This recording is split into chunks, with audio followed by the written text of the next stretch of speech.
నమస్తే welcome to Bharati news ముందుగా headlines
నెలాఖరులోపు CMR కేటాయింపులను పూర్తి చేయాల్సిందేనని రైస్ మిల్లర్లకు జిల్లా కలెక్టర్ రాజీవ్ గాంధీ హనుమంతు తేల్చి చెప్పారు.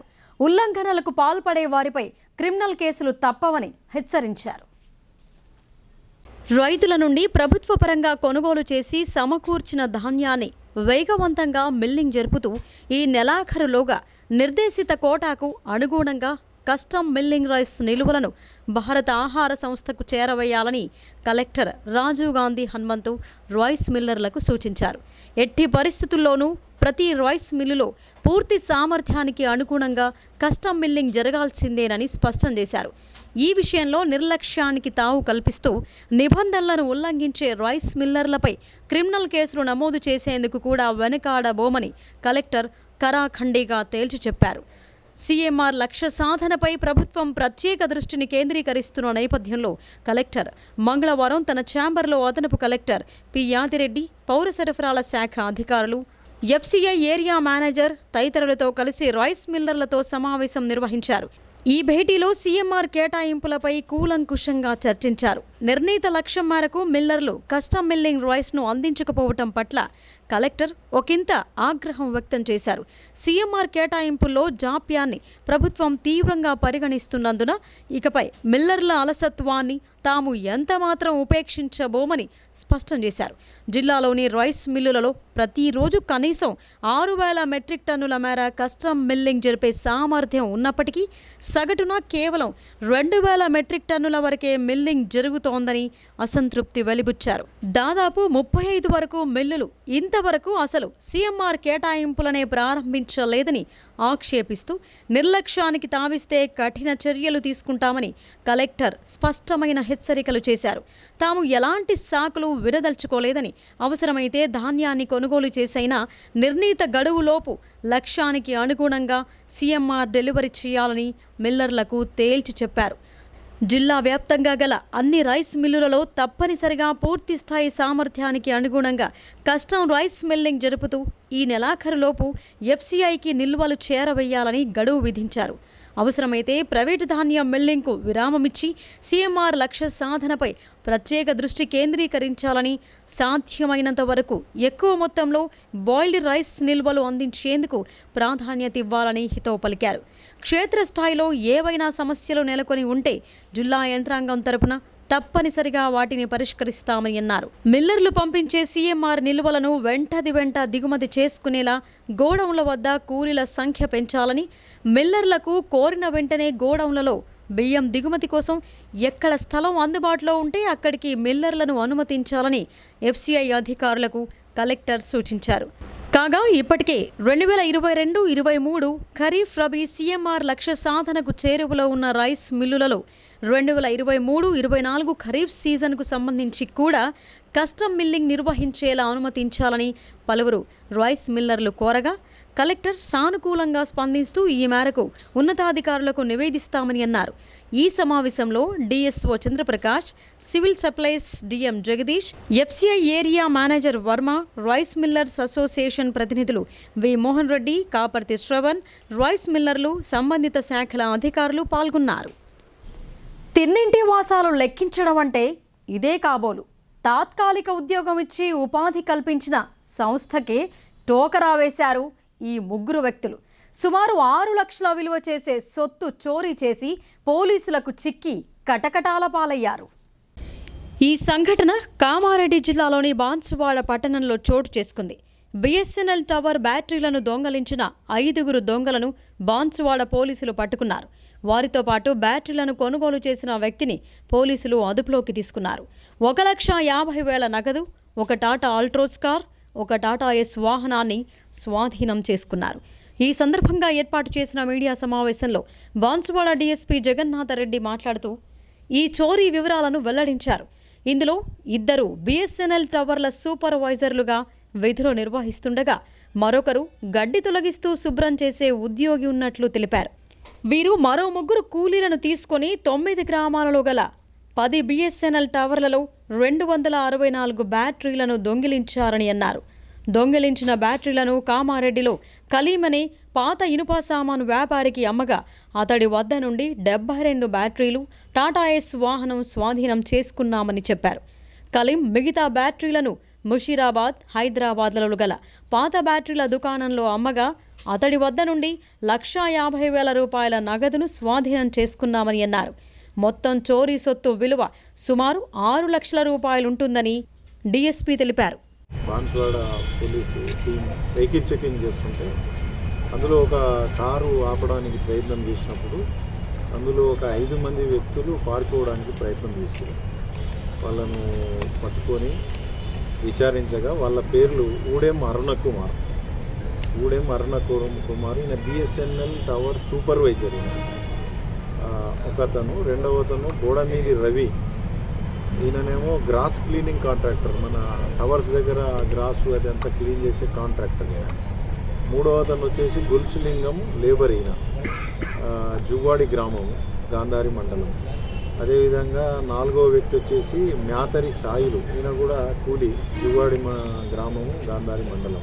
5వ వ్యక్తి గైని మైసయ్య, ఇతను కూడా కూలి. సో వీళ్ళందరూ కూడా జువ్వాడి గ్రామము, గాంధారి. ఇతనిది ఊడెం అరుణ కుమార్ మాత్రం నారాయణపూరు, ఎల్లారెడ్డిపేట మండలం, రాజన్న సిరిసిల్ల. అదేవిధంగా రవిది చేపూరు గ్రామం, ఆర్మూరు మండలం. సో వీళ్ళు ఈ సూపర్వైజర్లు ఇద్దరు కూడా చాలా టవర్లలో, మన టవర్లు బిఎస్ఎన్ఎల్ టవర్లలో ఉన్న బ్యాటరీలను పనిచేసే వాటిని, పనిచేయకుండా కొన్ని ఇదైన వాటిని కూడా ఈ లేబరు, వాళ్ళ దగ్గర పనిచేసేటటువంటి లేబరు సహాయంతో కారు ఒకటి, అదేవిధంగా ఇంకొక టాటా ఏస్ వాహనాన్ని ఉపయోగించుకొని ఆ టవర్ల దగ్గర ఉన్న బ్యాటరీలన్నింటినీ కూడా దొంగతనంగా తీసుకుపోయి కలీం, ఈ స్క్రాప్ షాప్ అనేది కామారెడ్డిలో స్క్రాప్ షాప్ ఉంటుంది, ఆ బ్యాటరీలన్నింటినీ కూడా అక్కడ అమ్మడం జరిగింది. అమ్మినందుకు గాను మొత్తము ఈ 5 కలిసి 264 బ్యాటరీలను దొంగతనం చేసి ఈ కలీం దగ్గర దాదాపు 10 గ్రామాల్లో పోయినాయి. మన మొత్తం కామారెడ్డి జిల్లాలో మన డివిజను, ఎల్లారెడ్డి, ఇవన్నీ ఎల్పిసి దాదాపు ఒక 10 గ్రామాల్లో బిఎస్ఎన్ఎల్ టవర్లలో 264 బ్యాటరీలు ఇక్కడ అమ్మడం జరిగింది. అందులో నుండి మేము 72 బ్యాటరీలను, మరియు ఒక టాటా ఏస్ వాహనము, మరియు కారు, ఇవన్నింటినీ కూడా రికవరీ చేయడం జరిగింది. మరియు అతను మిగిలిన బ్యాటరీలను ఈ ముషీరాబాద్లో పాత ఏదైతే బ్యాటరీ షాపులు ఉంటాయి కొన్ని, 100% లబ్ధిదారులు కేంద్ర ప్రభుత్వ సంక్షేమ పథకాలు వినియోగించుకోవాలని కేంద్ర ఆహార మరియు ప్రజా పంపిణీ శాఖ సంయుక్త కార్యదర్శి అశ్విని శ్రీవాస్తవ అన్నారు. పథకాలను సద్వినియోగం చేసుకుని ప్రతి ఒక్కరూ అభివృద్ధి చెందాలని ఆయన కోరారు. ఇందలవాయి మండలం అన్సాన్పల్లె గ్రామంలో కొనసాగిన వికసిత్ భారత్ సంకల్ప యాత్ర కార్యక్రమాలలో పెద్ద సంఖ్యలో ప్రజలు భాగస్వాములయ్యారు.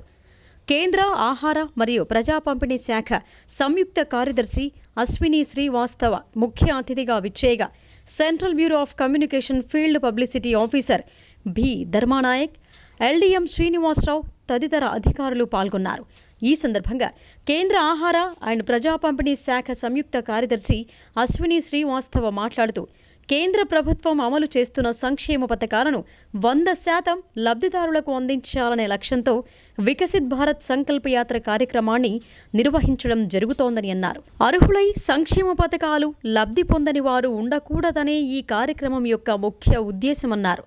అర్హులైన ప్రతి ఒక్కరూ కేంద్ర పథకాల గురించి అవగాహన పెంపొందించుకొని వాటిని సద్వినియోగం చేసుకోవాలన్న లక్ష్యంతో కేంద్ర ప్రభుత్వం పట్టణ మరియు గ్రామాన వికసిత్ భారత్ సంకల్ప యాత్ర నిర్వహిస్తోందని స్పష్టం చేశారు. నిజామాబాద్ పార్లమెంటు ఎన్నికలపై కాంగ్రెస్, బీజేపీ, బీఆర్ఎస్ నేతలు నజర్ పెట్టారు. వచ్చే పార్లమెంటు ఎన్నికల కోసం నేతలతో సమీక్షించడంతో పాటు ముందస్తుగానే సన్నాహాలు మొదలుపెట్టారు. హైదరాబాద్లో ఒకే రోజు 3 పార్టీల నేతలు పార్లమెంటు ఎన్నికలపై సమీక్షించారు. దీంతో ప్రధాన పార్టీల నాయకులంతా పార్లమెంటు ఎన్నికలపై దృష్టి సారించారు. శాసనసభ ఎన్నికల ఫలితాలు, వచ్చే ఎన్నికల్లో పోటీ చేసే అభ్యర్థుల బలాలపై కాంగ్రెస్, బీజేపీ, బీఆర్ఎస్ నేతలు హైదరాబాద్లో ఒకే రోజు 3 పార్టీల నేతలు పార్లమెంటు ఎన్నికలపై సమీక్షించారు. సమన్వయంతో పార్లమెంటు ఎన్నికలను ఎదుర్కోవాలని నిర్ణయించారు. త్రిముఖ పోటీ ఉండనుండడంతో బలమైన అభ్యర్థులను బరిలో దింపేందుకు సిద్ధమవుతున్నట్లు నేతలు వివరించారు. ఎవరిని నిలబెట్టినా గెలుపు కోసం పని చేయాలని కోరారు. నియోజకవర్గ స్థాయి నేతలతో దిశానిర్దేశం చేయడంతో పాటు మండల స్థాయి నేతలతో కలిసి ఇప్పటి నుంచి పార్లమెంటు పరిధిలో కార్యక్రమాలను నిర్వహించాలని నిర్ణయం తీసుకున్నారు. వచ్చే పార్లమెంటు ఎన్నికల కోసం ప్రధాన పార్టీలైన కాంగ్రెస్, బీజేపీ, బీఆర్ఎస్ నేతలు సన్నద్ధమవుతున్నారు. ఒకే రోజు నిజామాబాద్ పార్లమెంటుపై హైదరాబాద్లో 3 పార్టీల నేతలు సమీక్షించారు. వాస్తవ పరిస్థితి నేతలకు వివరించడంతో పాటు పార్లమెంటు ఎన్నికల్లో స్థానాలను గెలుచుకునేందుకు కలిసికట్టుగా పనిచేయాలని పిలుపునిచ్చారు. సీఎం రేవంత్ రెడ్డి ఆధ్వర్యంలో నిజామాబాద్, మెదక్, మహబూబ్ నగర్ ఉమ్మడి జిల్లాల నేతల సమావేశాన్ని మర్రి చెన్నారెడ్డి మానవ వనరుల కేంద్రంలో నిర్వహించారు. ఉమ్మడి జిల్లాలకు చెందిన కాంగ్రెస్ నేతలు పాల్గొన్నారు. హైదరాబాద్లో కేంద్ర మంత్రి కిషన్ రెడ్డి ఆధ్వర్యంలో బీజేపీ పదాధికారుల సమావేశాన్ని నిర్వహించారు. పార్లమెంటు ఎన్నికలపై చర్చించడంతో పాటు పలు పార్లమెంట్లకు ఎమ్మెల్యేలను ఇన్ఛార్జీలుగా నియమించారు. తెలంగాణ భవన్లో బీఆర్ఎస్ వర్కింగ్ ప్రెసిడెంట్ కేటీఆర్ ఆధ్వర్యంలో పార్లమెంటు ఎన్నికలపై సన్నాహగా కార్యక్రమాన్ని నిర్వహించారు.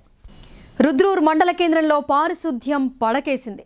రోడ్డుపై మురికినీరు ప్రవహిస్తూ దుర్గంధం వెదజల్లుతున్నా పట్టించుకునే నాథుడే కరువయ్యాడు. రుద్రూర్ మండల కేంద్రంలోని సాయిలు టీ పాయింట్ ప్రక్కన గల డ్రైనేజీలో చెత్తా చెదారం పేరుకుపోయింది. దీంతో రోడ్డుపై నుండి మురికినీరు ప్రవహిస్తోంది. డ్రైనేజీని శుభ్రపరచకపోవడంతో ఈ సమస్య తలెత్తింది. ఫలితంగా రోడ్డుపై ప్రయాణించే వాహనదారులు, పాదాచారులు ఇబ్బందులు పడుతున్నారు. వాహనాలు వెళుతున్న సమయంలో కాలినడకన వెళ్లే వారి పరిస్థితి మరింత దారుణంగా మారింది. వాహనాలు వేగంగా వెళుతుండగా ఆ మురికి నీరు పాదాచారులపై పడుతున్నాయి. అప్పటికీ స్థానిక అధికారులు, ప్రజాప్రతినిధులు ఈ సమస్యను పరిష్కరించకపోవటం శోచనీయం. ఇప్పటికైనా అధికారులు స్పందించి వెంటనే ఈ డ్రైనేజీలో పేరుకుపోయిన చెత్తను తొలగించాలని స్థానికులు కోరుతున్నారు. మహిళలు రాజకీయాలపై ఆసక్తి కనబరచాలని Ayesha welfare trust chairman Ayesha Fatima అన్నారు. యువతులు చదువులపై ప్రత్యేక శ్రద్ధ కనబరుస్తూ అన్ని రంగాల్లో ముందుకు సాగాలని ఆమె కోరారు. రెంజల్ మండల కేంద్రంలోని రైతు వేదిక వద్ద సర్పంచ్ రమేష్ కుమార్ అధ్యక్షతన ఆయేషా ఫాతిమా వెల్ఫేర్ ట్రస్ట్ ఆధ్వర్యంలో ముగ్గుల పోటీలు నిర్వహించారు. ఈ కార్యక్రమానికి ముఖ్య అతిథిగా విచ్చేసిన ఆయేషా ఫాతిమా మహిళలు వేసిన వివిధ రకాల ముగ్గులను పరిశీలించారు. అనంతరం విజేతలను ఎంపిక చేశారు. ప్రతిభ కనబరిచిన మహిళలకు ప్రథమ, ద్వితీయ, తృతీయ బహుమతులను అందజేశారు. ఈ పోటీలో పాల్గొన్న మహిళలందరికీ ప్రోత్సాహక బహుమతులను అందజేశారు. అనంతరం అనారోగ్యంతో బాధపడుతున్న భానుప్రకాష్ అనే యువకుణ్ణి ఆయేషా ఫాతిమా బీఆర్ఎస్ పార్టీ నాయకులతో కలిసి పరామర్శించారు. ఈ సందర్భంగా ఆయేషా ఫాతిమా మాట్లాడుతూ మహిళలు రాబోయే కాలంలో రాజకీయంగా ఎదగాలని అన్నారు. ప్రతి ఏటా తమ ట్రస్ట్ ద్వారా సంక్రాంతి పండుగ పర్వదినాన్ని పురస్కరించుకొని ముగ్గుల పోటీలను ఏర్పాట్లు చేస్తున్నట్లు తెలిపారు. అలాగే ఎన్నో సంక్షేమ కార్యక్రమాలను నిర్వహిస్తూ పేదలకు చేయూతనిస్తున్నట్లు ఆమె చెప్పారు.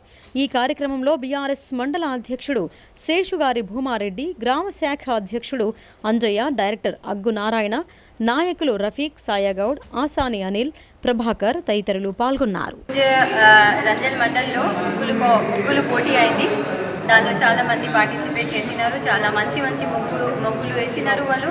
అయితే వాళ్ళు అందరికీ ప్రైజెస్ ఇచ్చినాం. పార్టిసిపేట్ చేసిన వాళ్ళకు కూడా ఇస్తా ఎప్పుడైనా. ఇప్పుడు కూడా అట్లనే ఇచ్చినాం. ఫస్ట్, సెకండ్, థర్డ్ ప్రైజెస్ కూడా ఇచ్చిన. అందరూ మంచి ముగ్గు వేసినారు. ఎవ్రీ ఇయర్ ఎట్లా చేస్తారు అట్లనే చేసినారు. దానికోసం థ్యాంక్ యూ. ఇంకా హ్యాపీ మకర సంక్రాంతి చెప్తున్నా అందరికీ. పార్లమెంటు ఎన్నికల ఓటర్ జాబితా ముసాయిదా రెడీ అయింది. ఓటర్ లిస్టులో ఏవైనా అభ్యంతరాలుంటే స్థానిక అధికారులకు విన్నవించుకోవచ్చని రెవెన్యూ అధికారులు తెలిపారు. నగరంలోని జిల్లా కలెక్టరేట్ కార్యాలయంలో పార్లమెంటు ఎన్నికల కోసం ఓటరు జాబితా ముసాయిదాను ఇటీవల అధికారులు విడుదల చేశారు. ఇందుకు సంబంధించిన లిస్టులు కలెక్టరేట్కు చేరుకున్నాయి. దీంతో రెవెన్యూ సిబ్బంది డివిజన్ల వారీగా వేరు చేస్తూ జాబితాను సిద్ధం చేస్తున్నారు. వీటిని ఎంపీడీఓ, తహసీల్దార్, పంచాయతీ, మున్సిపల్ కార్యాలయాలకు తరలిస్తున్నారు. అక్కడ అందుబాటులో ఉంచుతారు. ఓటర్ లిస్టులో ఏవైనా అభ్యంతరాలుంటే స్థానిక అధికారులకు విన్నవించుకోవచ్చని రెవెన్యూ అధికారులు తెలిపారు. కలెక్టరేట్లో పార్లమెంటు ఓటర్ల లిస్టును నియోజకవర్గాల వారీగా రెవెన్యూ అధికారులు సరిచేస్తున్నారు. ఇప్పుడు వాణిజ్య ప్రకటనలు చూద్దాం.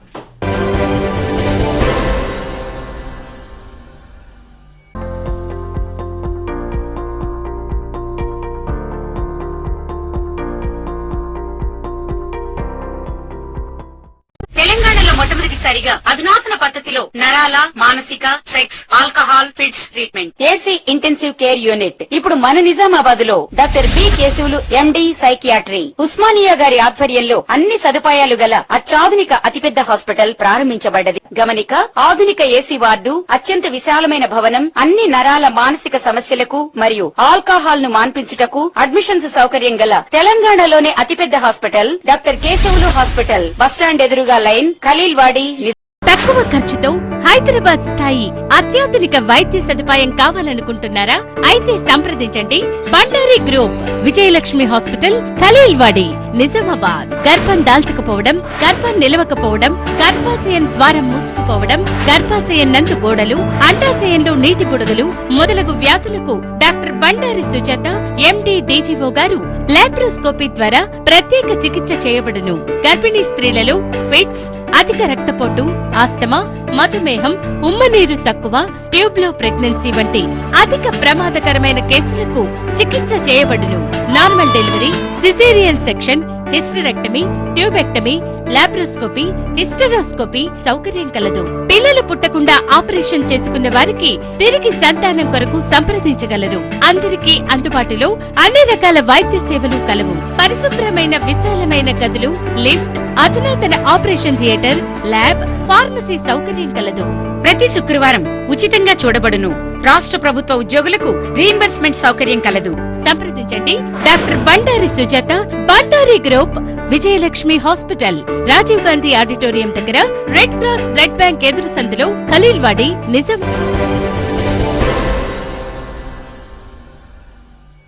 Welcome back.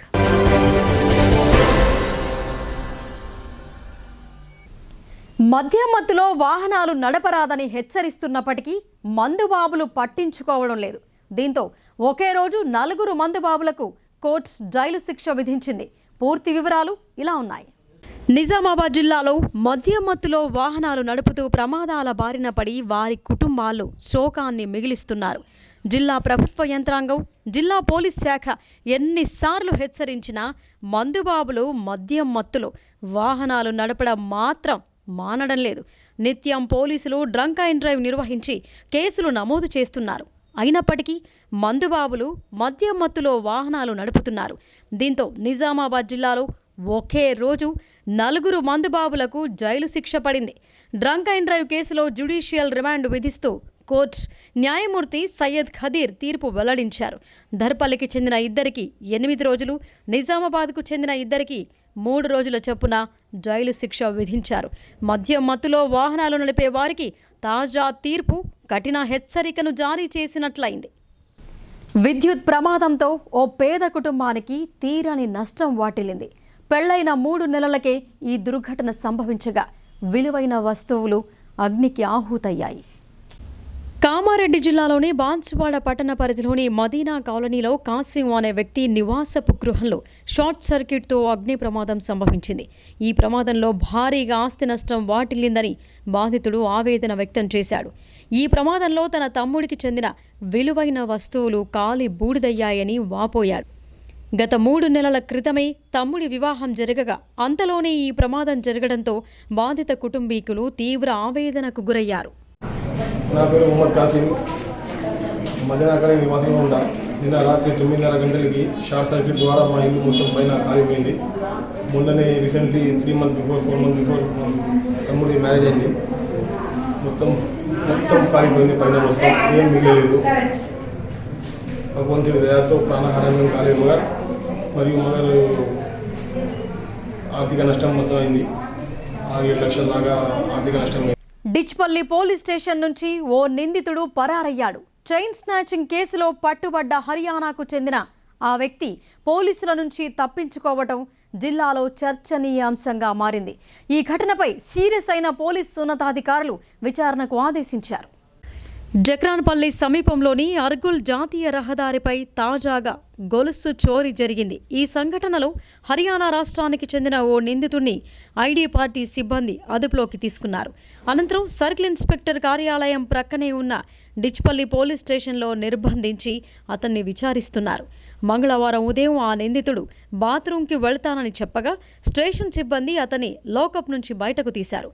ఆ తర్వాత నిందితుడు పోలీస్ స్టేషన్లో కనిపించకుండా పోవటంతో వెంటనే అప్రమత్తమైన పోలీసులు ప్రత్యేక బృందాలుగా ఏర్పడి నిందితుడి కోసం గాలిస్తున్నారు. మరోవైపు ఈ ఘటనపై పోలీసు ఉన్నతాధికారులు సీరియస్ అయినట్లు తెలిసింది. అంతర్రాష్ట్ర మట్కా ముఠా నాయకుడు మొహమ్మద్ జమీర్ను పోలీసులు అదుపులోకి తీసుకున్న విషయం తెలిసిందే. అయినప్పటికీ మట్కా రాయిల్లో మాత్రం మట్కా ఆడటం మానడం లేదు. సెల్ ఫోన్లో మట్కా ఆడుతున్న వారిని పోలీసులు పట్టుకున్నారు. అంతర్రాష్ట్ర మట్కా రాయుడు మహమ్మద్ జమీర్ను గత 2 రోజుల క్రితం టాస్క్ ఫోర్స్ పోలీసులు అదుపులోకి తీసుకొని రిమాండ్కు తరలించిన విషయం తెలిసిందే. మట్కా రాయుళ్లు మాత్రం ఈ వ్యసనాన్ని మాత్రం మానడం లేదు. నిజామాబాద్ నగర నడిబొడ్డున ఎన్టీఆర్ చౌరస్తాలో సెల్ ఫోన్లో మట్కా ఆడుతున్నారన్న విశ్వసనీయ సమాచారం మేరకు టాస్క్ ఫోర్స్ ఏసీపీ రాజశేఖర్ రాజు, సిఐ అంజయ్య, సిఐ అజయ్ బాబు సిబ్బందితో కలిసి మెరుపు దాడి చేశారు. ఈ మెరుపు దాడిలో 5 మట్కా రాయుళ్లను పోలీసులు అరెస్టు చేశారు.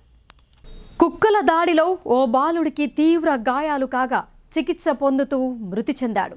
బాలుడి మృతితో గ్రామంలో విషాద ఛాయలు అలుముకున్నాయి. గ్రామ పంచాయతీ అధికారుల నిర్లక్ష్యం వల్లే ఎక్కడ పడితే అక్కడ కుక్కలు స్వైర విహారం చేస్తూ పిల్లలపై పెద్దలపై దాడులు చేస్తున్నాయని స్థానికులు ఆగ్రహం వ్యక్తం చేస్తున్నారు.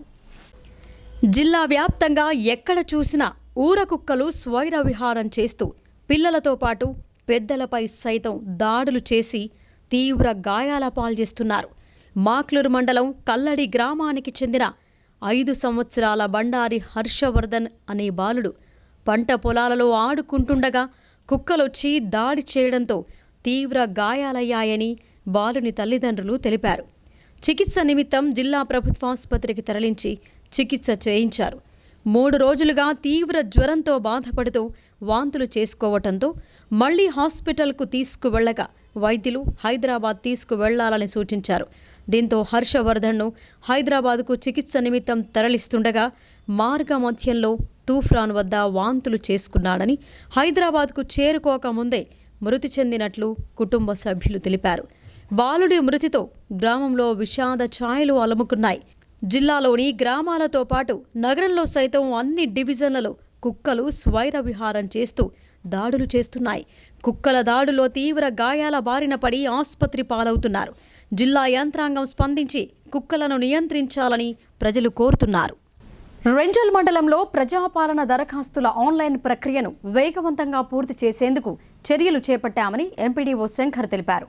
ప్రజల నుంచి స్వీకరించిన దరఖాస్తులను క్షుణ్ణంగా పరిశీలిస్తూ పంచాయతీ కార్యదర్శులు వివరాలను నమోదు చేయిస్తున్నారని ఆయన వెల్లడించారు.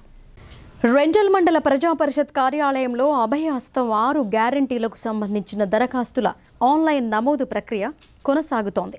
ఎంపీడీఓ శంకర్, తహసీల్దార్ రామ్చందర్ స్వయంగా పర్యవేక్షిస్తూ తప్పులు దొరలకుండా జాగ్రత్తలు తీసుకుంటున్నారు.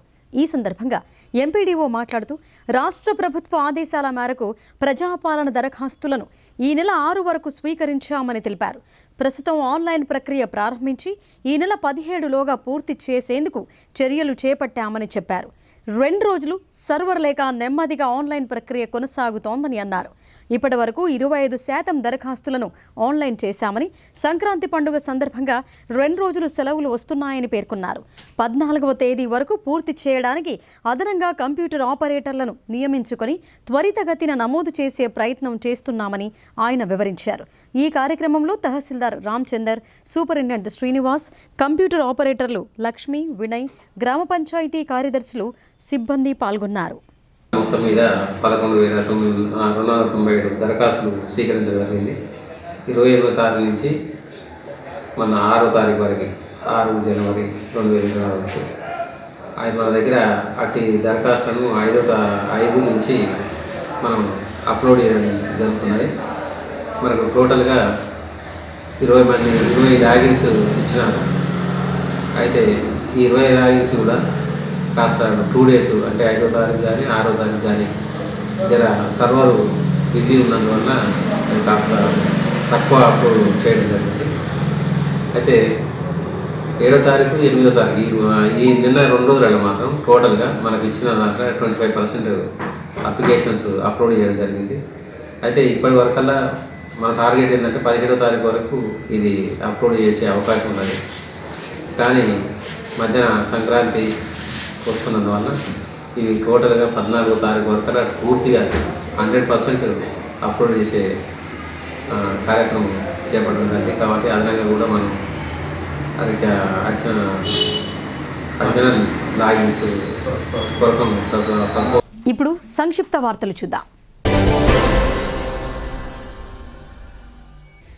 తిరుమల తిరుపతిలో శ్రీ వెంకటేశ్వర స్వామి వారిని మంగళవారం నాడు అర్బన్ శాసనసభ్యులు ధన్పాల్ సూర్యనారాయణ సతీమణి మణిమాలతో కలిసి దర్శించుకున్నారు. ఈ సందర్భంగా మాట్లాడుతూ ఏడుకొండల వెంకటేశ్వర స్వామి ఆశీర్వాదంతో ఘన విజయం సాధించడంతో మొక్కు తీర్చుకున్నానని చెప్పారు. నగర ప్రజలందరూ అష్టైశ్వర్యాలతో ఉండాలని స్వామివారిని వేడుకున్నానని చెప్పారు. కోటగిరి మండలంలోని పొతంగల్ గ్రామ శివారులో కోళ్ల పందాలు నిర్వహిస్తున్నారన్న సమాచారం మేరకు టాస్క్ ఫోర్స్ సిఐ అజయ్ బాబు ఆధ్వర్యంలో పోలీసులు దాడులు నిర్వహించారు. కోళ్ల పందాల నిర్వహణకు నిర్వాహకులు సమాయత్తమయ్యారు. టాస్క్ ఫోర్స్ పోలీసుల రాకను గమనించిన నిర్వాహకులు అక్కడి నుంచి పరారయ్యేందుకు ప్రయత్నించారు. పోలీసులు 6 నిందితులను అదుపులోకి తీసుకున్నారు. వారి వద్ద నుంచి 29,170 రూపాయల నగదు, 2 ద్విచక్ర వాహనాలు, 4 సెల్ ఫోన్లు స్వాధీనం చేసుకున్నారు. పందెం కోళ్లను పోలీసులు స్వాధీనం చేసుకున్నారు. సిఐతో పాటు కోటగిరి ఎస్ఐ సందీప్ పాల్గొన్నారు. మహారాష్ట్రలోని నాందేడ్ జిల్లా బిలోలి గ్రామానికి వ్యక్తిగత పనులపై నిజామాబాద్ జిల్లా కాంగ్రెస్ అధ్యక్షులు మానాల మోహన్ రెడ్డి వెళ్లారు. ఆయన వచ్చిన విషయాన్ని తెలుసుకున్న బిలోలి కాంగ్రెస్ నాయకులు మర్యాదపూర్వకంగా మోహన్ రెడ్డిని కలిశారు. ఈ సందర్భంగా ఆయన్ను పూల బొకే, శాలువాతో సన్మానించారు. మోహన్ రెడ్డిని కలిసిన వారిలో రాజు పటేల్, బోధన్ మండల కాంగ్రెస్ నాయకులు నరేందర్ రెడ్డి తదితరులు ఉన్నారు. సిరికొండ మండలంలోని తాళ్ల రామడుగు గ్రామానికి చెందిన రామాలయ కమిటీ చైర్మన్ బచ్చు పురుషోత్తం తన తండ్రి బచ్చు గంగారాం, అన్నయ్య బచ్చు శ్రీనివాస్ గుప్తా స్మారకార్థం స్వర్గ రథాన్ని, 20 డప్పులను గ్రామస్తుల సౌకర్యార్థం వితరణ చేశారు. ఈ సందర్భంగా బచ్చు పురుషోత్తం గుప్తాను ఆలయ కమిటీ సభ్యులు ఘనంగా సన్మానించారు. అనంతరం ఆయన మాట్లాడుతూ గ్రామ ప్రజల సౌకర్యార్థం స్వర్గరథాన్ని, డప్పులను అందించినట్లు తెలిపారు. పేద కుటుంబాలకు చెందిన వారికి సామూహికంగా వివాహాలను సొంత డబ్బులతో జరిపిస్తానని, కళ్యాణానికి పుస్తే మట్టెలందించి భోజన ఏర్పాట్లు చేస్తానని అన్నారు. వివాహం చేసుకునే స్తోమత లేని పేదవారు ఆలయ కమిటీ సభ్యుల దృష్టికి కానీ తన దృష్టికి కానీ తీసుకురావాలని, తాను వివాహాలు జరిపిస్తానని ఆయన చెప్పారు. ఈ కార్యక్రమంలో ఎం విజయ్, ఆలయ ఇంజనీర్ నాగరాజు, ఇజాపా గోపాల్, బాకారం రవి, నక్క రాజేశ్వర్, కుందేళ్ల శ్రీనివాస్, రాజేందర్, గ్రామ ప్రజలు తదితరులు పాల్గొన్నారు. ఉమ్మడి నిజామాబాద్ జిల్లా జూనియర్ గర్ల్స్ హ్యాండ్బాల్ సెలక్షన్స్ ఈ నెల 11వ తేదీన ఆర్మూర్ విజయ హై స్కూల్లో నిర్వహించడం జరుగుతోందని జిల్లా హ్యాండ్బాల్ అసోసియేషన్ అధ్యక్షులు గంగమోహన్ చక్రు ప్రధాన కార్యదర్శి పింజ సురేందర్ తెలిపారు. ఈ ఎంపిక ప్రక్రియలో పాల్గొనే క్రీడాకారులు 1/1/2004 లోపు జన్మించిన వారై ఉండాలి. ఈ ప్రక్రియలో ఎంపికైన క్రీడాకారులు ఈ నెల 15, 16, 17 తేదీలలో ఆసిఫాబాద్లో జరగబోయే తెలంగాణ రాష్ట్ర స్థాయి జూనియర్ గర్ల్స్ హ్యాండ్బాల్ పోటీలలో పాల్గొనడం జరుగుతోందని వారు వివరించారు. నిజామాబాద్ జిల్లా ప్రభుత్వ జూనియర్ కళాశాలల ప్రిన్సిపల్స్ అసోసియేషన్ 2024 సంవత్సర క్యాలెండర్ను జిల్లా ఇంటర్ విద్యాధికారి రఘురాజ్ మంగళవారం ఆవిష్కరించారు.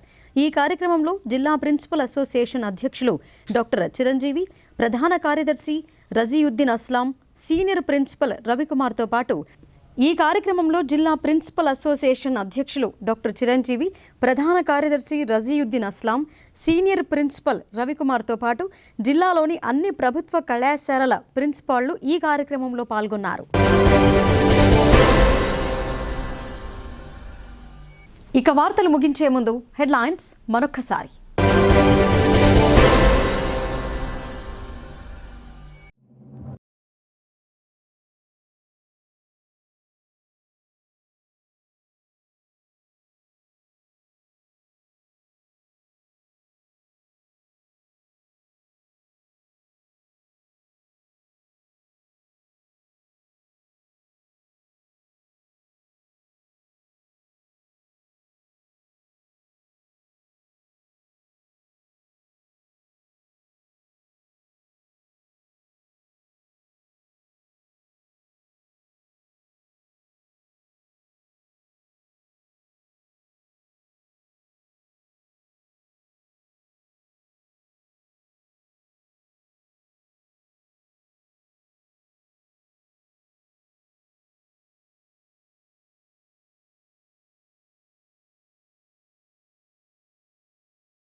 ఇవి బులెటిన్ విశేషాలు. చూస్తూనే ఉండండి భారతీ న్యూస్.